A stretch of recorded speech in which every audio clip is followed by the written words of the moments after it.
Welcome, everybody. We're here in the amazing Frontier House in Washington, D.C. on our nation's capital. I have with me our first guest of the year for our In the House series of events. We have Mr. Devin Bonahan, Mr. Valley of Death, the program manager for the APFIT program, the Accelerate the Procurement and Fielding of Innovative Technologies program run by the Undersecretary of War for Research and Engineering, Mr. Devin Bonahan. How are you, bud? Mike, I'm doing well. It's good to be here. And the acronym is a bit of a mouthful, but it really does explain what the program is. It definitely does. Who made up that name? I feel like it was a lawyer. I don't actually know who, but I think it was a line in something describing what the program does, and they just used it as the name. Verbatim. It works well. It's like when an MRE says meat product shaped like ribs. Yeah. Got it. Yeah, very, very traditional government. No, really. For those that don't know you, little background and a little bit on APFIT. What is it? Yeah, well, it helps when your former boss, the Congress, gives us $1 billion of reconciliation funding, so you do become pretty popular. Like Mike said, my name is Devin Bonahan. I've been in OSW now for coming up on 10 years, worked in the research and development side, early RDT&E funding, going into, I used to actually run the rapid prototyping program. Then APFIT came along, and I was pulled in. I was brought in as the deputy director. There were two of us on the team. So I've been with APFIT since day one. And So how long has the program been around? FY 2022. So it was around March or April of 2022 that we started hearing this APFIT thing, or that's when I started getting involved. Yep. We ran a very quick cycle that first year, and now we're 6 cycles in. And the main goal of the program is, in layman's terms, for the members of the Frontier House, maybe people who are just starting to get into the national security space, it's getting folks out of R&D programs and into real contracts. What unfortunately happens is, for companies that are not part of what we call ACAP programs, big, long drawn out budgeted programs, you're working through CBR, if that gets reauthorized, or DIU or DARPA, you hit the end of development, and nobody in the program offices and the service side is funding for your capability, because we don't know if it's going to work or not. So you hit the end of development, and then as a small business who's done everything right, produced the right capability, you end up hearing, okay, we love what you have, we want to buy from you, but Call me in 3 years. literally we're going to put a requirement in place, and we're going to palm for the funding, which means it's not showing up. And then when we talk about the requirement being in place, right? So that was the JCID system, and fortunately that's going away. Yep. But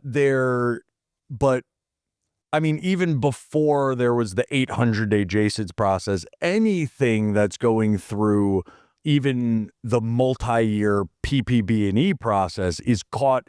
So we say a valley of death, but there are multiple valleys. Absolutely. Right. There are. Yep. Yeah. So these companies are being told 3 years down the road, and that's with or without a requirement. It's still about 2 to 3 years. I mean, the fiscal year 27 budget cycle is all but wrapped up. 28's the next time you can impact. So APFIT comes in and says, we don't want to wait until fiscal year 2028. It is February of 2026. We love your thing. In 28, we're going to buy it. We might have money in it. If there's continuing resolution, then you're going to have to wait a bit longer. And oh, by the way, the 4-star that likes your product is probably going to be in a different position. Right. And you may never get out of the valley of death.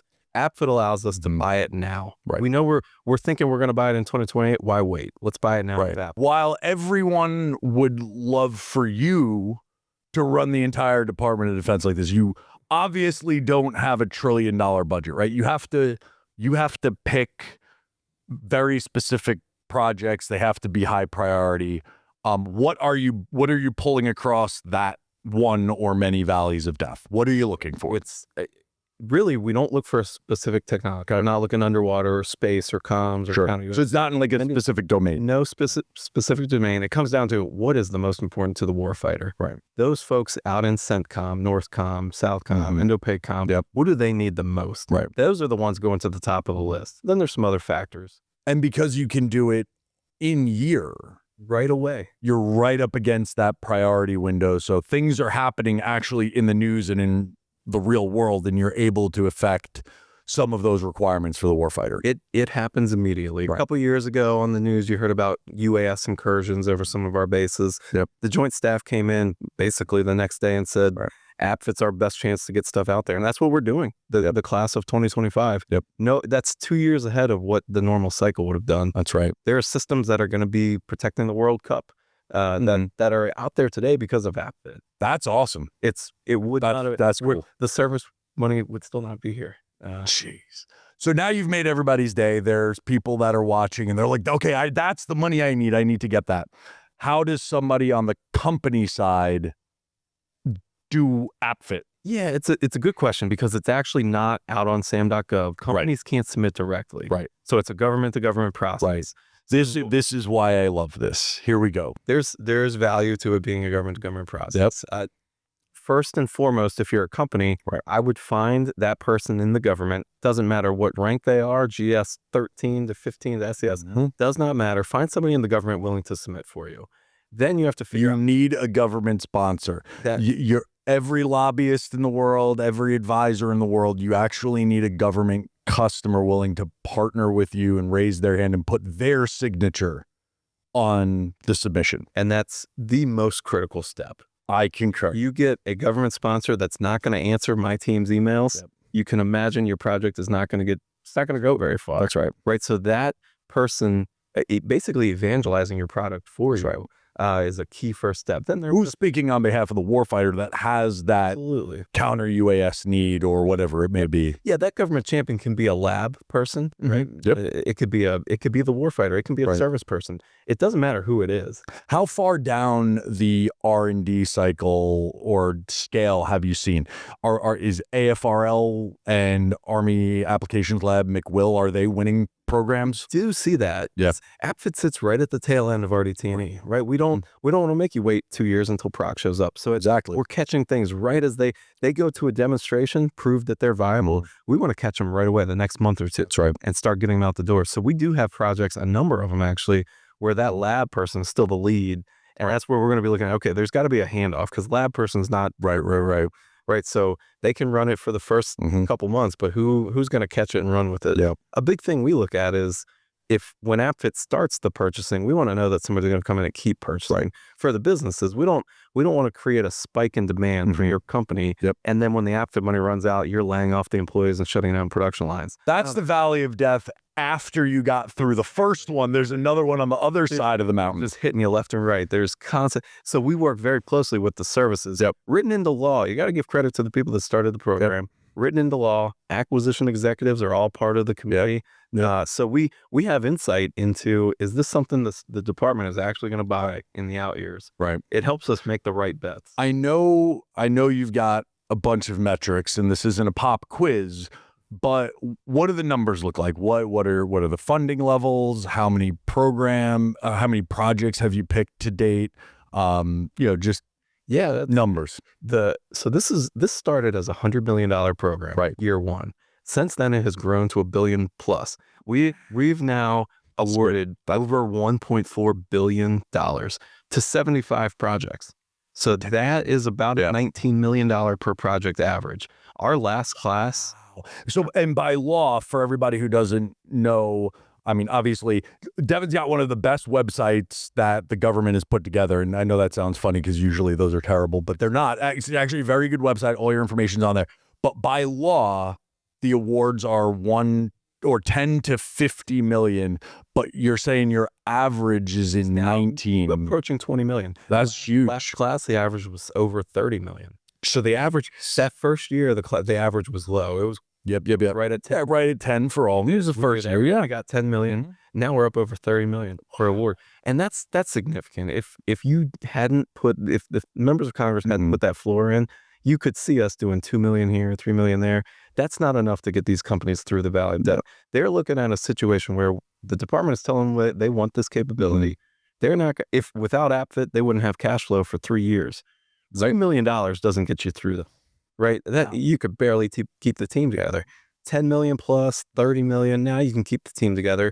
You can go buy that robotic welder. You can buy the CNC machine. You can actually build some production capacity.